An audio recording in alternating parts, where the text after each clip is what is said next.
নমস্কাৰ প্ৰিয় বন্ধুসকল, আপোনালোক সকলোকে পুনৰবাৰ জনাইছোঁ আমাৰ চেনেলটোলৈ স্বাগতম।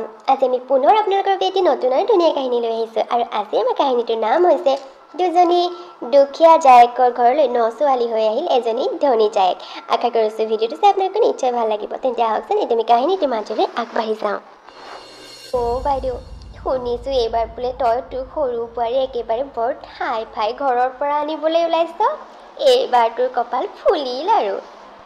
কৈছহেনে হাই ফাই মানে কেনেকুৱা হাই ফাই আকৌ তই দেখিলেহে। ৰ এই জোৰোণ দিবলৈ যাওঁতে দেখিবি নহয়। ঘৰ দুৱাৰে চাবিনে তই, এই গাড়ী ঘূৰাই চাবি, মুঠতে একেবাৰে বহুত বেছি ধনী ঘৰ। মই কৈছোঁ নহয়, আমাৰ এই বিকিয়ে কিন্তু ছোৱালী পতালে আকৌ। মোৰ মুঠতে এতিয়াহে চিন্তা দূৰ হৈছে জাননে। মোৰ আকৌ চিন্তা লাগি আছিল, বোলো এই ডাঙৰ দুজনী নিচিনা কেনেবাকৈ ভিখাৰী এজনী আহি আকৌ সৰু বোৱাৰী হ'বহি নেকি। কিন্তু নাই, বিকিয়ে একেবাৰে হাই ফাই ঘৰৰ ছোৱালী পতালে। মুঠতে আৰু এই তাই বোৱাৰী হৈ অহালেহে মই অপেক্ষা কৰি আছোঁ বুজিছ। আৰু মাজত 5টা দিন আৰু তাৰপিছতেতো বোৱাৰী আহিবই। লগতে চাগে একেবাৰে কেনেকুৱা বস্তু আহিব আৰু, হয়নে বাৰু? এইটো আকৌ বোৱাৰীৰ লগতে কেনেকুৱা বস্তু আহিব চাবিচোন। মই তোক কৈছোঁ নহয়, এই বস্তু মানে চাগে এই ফ্ৰিজে, এচিয়ে, টিভিয়ে গোটেইখন দিব চাগে। ইফালে একমাত্ৰ ছোৱালী মাক দেউতাকৰ গতিকে নিদিয়াকৈ থাকিবনে আৰু। মোৰ ঘৰ চাবিচোন গোটেই ভৰ্তি হৈ যাব এতিয়া। হওক দে, তোৰ যে আশাটো পূৰণ হ'ল আকৌ। পিছে তোৰ ডাঙৰ আৰু মাজু বোৱাৰীজনী ক'ত থাকিব আৰু? আছে কিবা ভিতৰতে কাম বন কৰি। সেই দুজনী যে চেহেৰাকেইটা চাবলৈ মন নাযায় জাননে। সেইকেইজনীও কিবা কিবি বস্তু দুটামান বোলো ভাল কিবা আনেই কিজানি আশা কৰি আছিলে। দেখিলি নাই কিখন আনিলে বিয়াৰ যৌতুকত। সেই B+ কাঠৰ বিচনা, আলনা, বহিবলৈ চকী 2খন। সেই কিটানো বাৰু বস্তুৱেই হৈছেনে। মোৰ যে দেখাৰ লগে লগে একেবাৰে টেমায়ে গৰম হৈ গৈছিল আৰু। এতিয়া সেইকাৰণে সৰুজনীলৈকে আশা কৰি আছোঁ আৰু। তাই কিন্তু আনিব, মই জানো। ইমান ধনী ঘৰৰ ছোৱালী ক'ত ননাকৈ থাকিব। আমাৰ বাইদেউ, সৰু বাইদেউ, তহঁতিনো কি কথাবোৰ ইয়াতে আলোচনা কৰি আছ বাৰু? এই সিহঁত দুজনে শুনিলে জানো বেয়া নাপায়?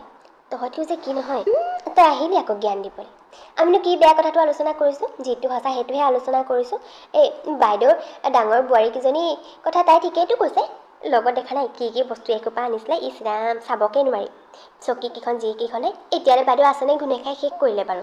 হ'লেও এনেকৈ যে আলোচনা কৰিব নাপায় আৰু। তেহেঁতৰ এতিয়া মাক দেউতাকৰ ঘৰকেইখন দুখীয়া, গতিকে সামৰ্থ্য অনুযায়ী যি কেইবত পাৰিলে দিলে আৰু জীয়েকহঁতৰ লগত। তেনে তহঁতে বাৰু এনেকৈ কথা শুনাই থাকিব লাগেনে? মই হ'লে একেবাৰে ভাল নাপাওঁ এইবোৰ দেই। আৰু তহঁতে এইবোৰ বন্ধ কৰ। সিহঁতে শুনিলে এই বিয়া ঘৰত এইবোৰ মিছাতে গণ্ডগোলহে হ'ব। তোৰ মন নাই নকৰিবি, আমি কমেই।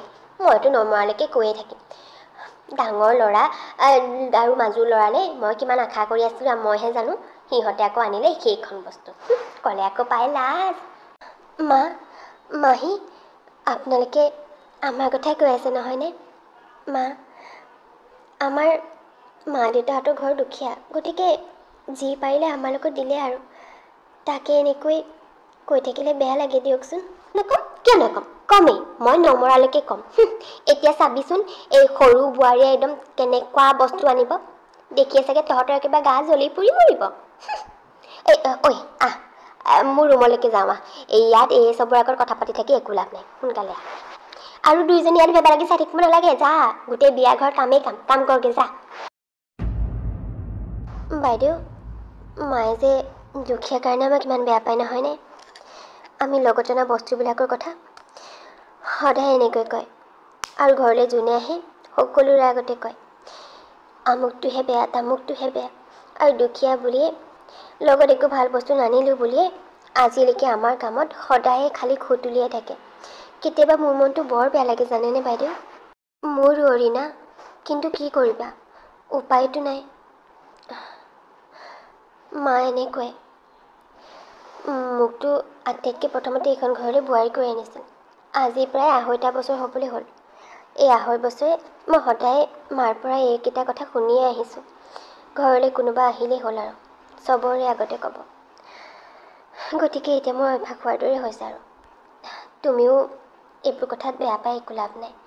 গতিকে ধৰি নাথাকিবা এইবোৰ কথা। মা এনেকুৱাই আৰু। হ'ব দিয়া, এতিয়া সোনকালে কাম বনকেইটা কৰি আজৰি হওঁ ৰ'বা। আকৌ ৰভাৰ কাম কৰা মানুহকেইজনক চাহ তাহ দিবলৈ হ'বই। এই ঘৰখনত 3জনকৈ ল'ৰা, আৰু এয়া হৈছে ঘৰখনৰ ডাঙৰ বোৱাৰী জুৰি আৰু মাজু বোৱাৰী ৰীণা।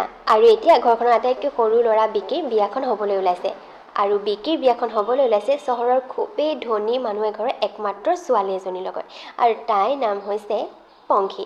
আৰু পংখীৰ লগতে এতিয়া বিকিৰ বিয়াখন ঠিক কৰা হৈছে। বিয়ালৈ মাজত মাত্ৰ 4টা দিন আছে, আৰু 4 দিনৰ পাছতে দুয়োৰে বিয়া।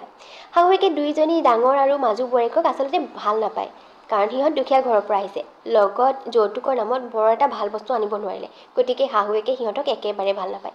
গতিকে শাহুৱেকে যোনেই আহে তাৰ আগতে খালি সিহঁতৰ বদনামহে গায়। কিন্তু এতিয়া সৰু বোৱাৰীকক লৈ আকৌ সকলোৰে আগতে বৰ ফিতাহী, কাৰণ সৰু বোৱাৰীক ধনী ঘৰৰ পৰা আহিব। গতিকে তেওঁ ভাবিয়ে লৈছে যে লগত যৌতুকৰ নামত এগালমান ঢেৰ কিবা কিবি আনিব, আৰু তেওঁ ঘৰখন একেবাৰে বস্তুৰে ভৰি পৰিব। গতিকে সেইটো আশাৰে সৰু বোৱাৰীক এই ঘৰখনলৈ বোৱাৰী হৈ অহাৰ দিনটোলৈ তেওঁ অধীৰ আগ্ৰহেৰে যেন অপেক্ষা কৰি আছে। চাওঁতে চাওঁতে বিয়াৰ দিনটো পালেহি, আৰু বিকি আৰু পংখীৰ বিয়া ধুমধামেৰে হৈ গ'ল। পংখী বোৱাৰী হৈ নতুন ঘৰখনত সোমালহি, আৰু তাইৰ পিছে পিছে আহিল এখন ডাঙৰ ট্ৰাক, আৰু ট্ৰাকত গোটেই একেবাৰে দামী দামী ফাৰ্নিচাৰে গোটেই ট্ৰাক ভৰ্তি হৈ আহিল। তাকে দেখি শাহুৱেকৰ যেন ফূৰ্তিৰ সীমা নাইকিয়া হৈ পৰিল। হে ভগৱান, এইবাৰহে তুমি মোৰ কথা শুনিলা আৰু প্ৰভু। ৰাম ৰাম ৰাম ৰাম, মইতো ইমানখিনি বস্তু আশাই কৰা নাছিলোঁ। মই আশা কৰাতকৈও বেছি বস্তু আহিছে দেখিছোঁ। ইমান দামী sofa, dining, fridge, AC, TV গোটেইখন আহিছে। ঈশ্বৰ ধন্যবাদ ধন্যবাদ। তোমাক মোৰ আশা তুমি পূৰ কৰিলা। এতিয়া আৰু মোক কিহেনে কোনে পাই ঘৰলৈ যোনেই আহিব ফিতাহী মাৰি দেখা দিম বাপেকে সৰু বোৱাৰীয়ে অনা গোটেই বস্তুবোৰ জ্বলি পুৰি মৰিব এতিয়া ওচৰৰ মানুহবোৰ। আইঅ দেহি, মোৰ সৰু বোৱাৰীজনী একেবাৰে লখিমী হৈ আহিছে। বিকি, তোমালোকৰ ঘৰখনৰ ৰুমবিলাক ইমান সৰু সৰু, অলপ ডাঙৰকৈ বনাব লাগে ন এইবোৰ। ইমান সৰু চাইজৰ ৰুম থাকে নেকি বাৰু? মই কেনেকৈ এডজাষ্ট কৰিম বাৰু ইয়াত? গড। বোৱাৰী, তুমি কিবা কষ্ট পাইছা নেকি বাৰু ইয়াত? তুমি একেবাৰে চিন্তা নকৰিবা দেই।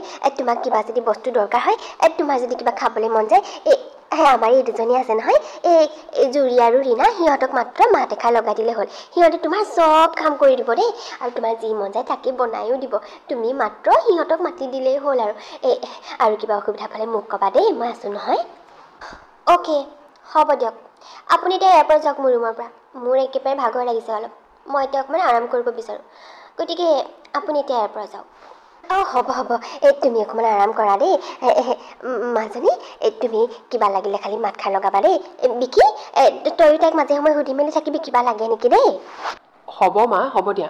তুমি এতিয়া ইয়াৰ পৰা যোৱাচোন। তাই কৈছে নহয় তাই অকণমান আৰাম কৰিবলৈ মন গৈছে বুলি। যোৱা, এই লেকচাৰ মাৰি নাথাকিবা, যোৱা এতিয়া সোনকালে। গৈছোঁ। আইঅ মোৰ লখিমী বোৱাৰীজনী।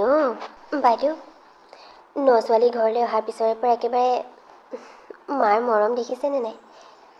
আমাক যদি মায়ে কেতিয়াবা এনেকৈ মাতি পালেহেঁতেন কিমান যে ভাল লাগিলহেঁতেন, নহয়নে? সেইটো বাৰু হয়। পিছে হ'ব দিয়া।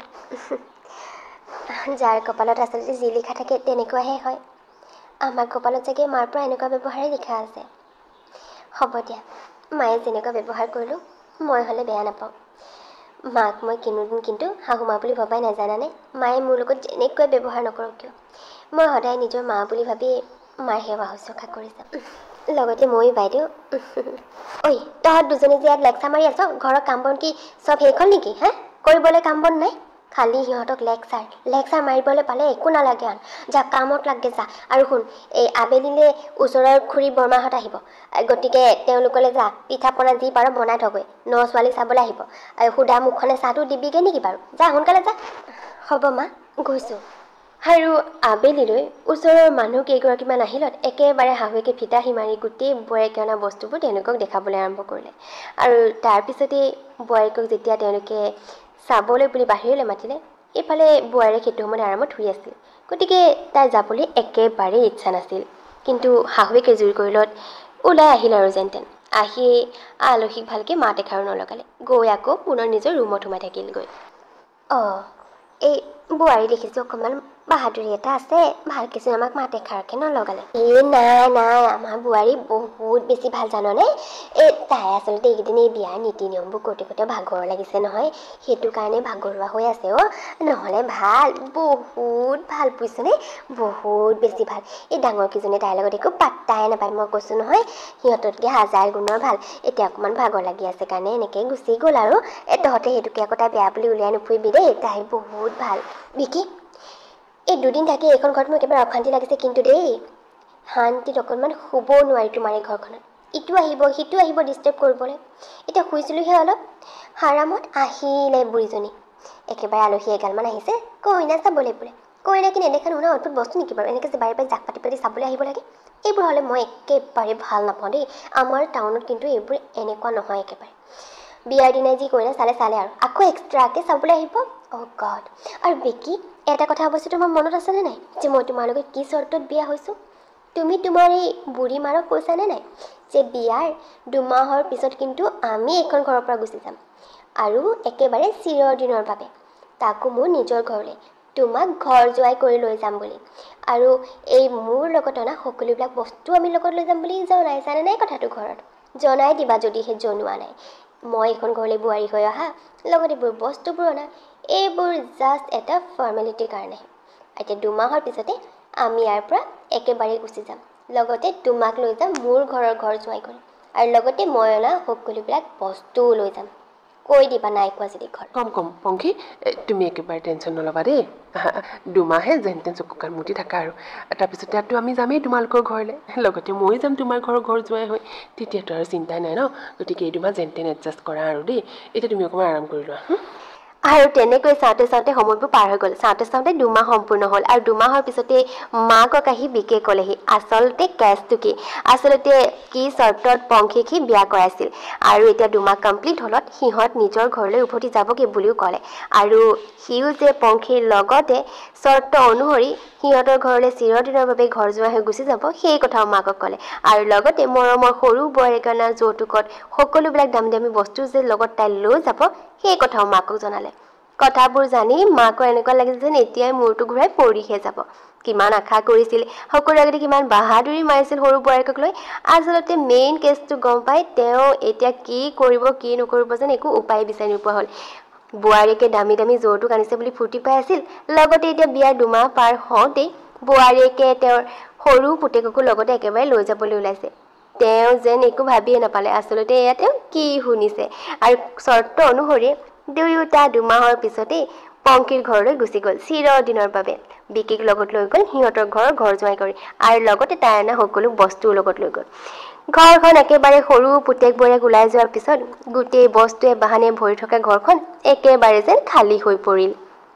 বাইদেউ, এতিয়া পিছে তোৰ কেনেকুৱা লাগিছে কচোন? তই সেই বিয়াৰ 2 দিনমানৰ আগত কৈছিলি নহয় ডাঙৰ বোৱাৰীয়েকে তোৰ অমুকে আনিলে তমুকে আনিলে, একেবাৰে বেয়া বস্তু আনিলে। গতিকে সিহঁত একেবাৰে বেয়া বোৱাৰী, সৰু বোৱাৰী আহিলে গোটেই ঘৰ ভৰি পৰিব। সৰু বোৱাৰী আমুকটোহে তামুকটোহে, বৰ ভাল হেন তেন। এতিয়া পিছে তই কি কবি বাইদেউ? এতিয়াতো তোৰ সৰু বোৱাৰীও গুচি গ'ল, আৰু লগতে তোৰ গোটেই ঘৰৰ ফাৰ্নিচাৰ লৈ গৈ ঘৰখনো খালী কৰি থৈ গ'ল। এতিয়া তোৰ পিছে কেনেকুৱা লাগিছে? বৰ ধনী বোৱাৰী আনিছ বুলি একেবাৰে উৰি ফুৰিছিলি নহয়, এতিয়া ধনী বোৱাৰীয়ে পাখি কাটি তোক পেলাই থৈ গ'ল, আৰু লগতে তোৰ পুতেৰকো লৈ গ'ল। এতিয়া তোৰ লগত থাকিল কোন? তোৰ এই ডাঙৰ বোৱাৰী আৰু মাজু বোৱাৰী, মানে তোৰ মতে একেবাৰে এই ভিখাৰী ঘৰৰ বোৱাৰীকেইজনীহে তোৰ লগত থাকিল আকৌ বাইদেউ। এইটো কথা তই মনত ৰাখি কথাতহে যেন তেওঁ চকু খোল খালে। আচলতে তেওঁ যৌতুকৰ নামত যেন একেবাৰে অন্ধ হৈ পৰিছিল।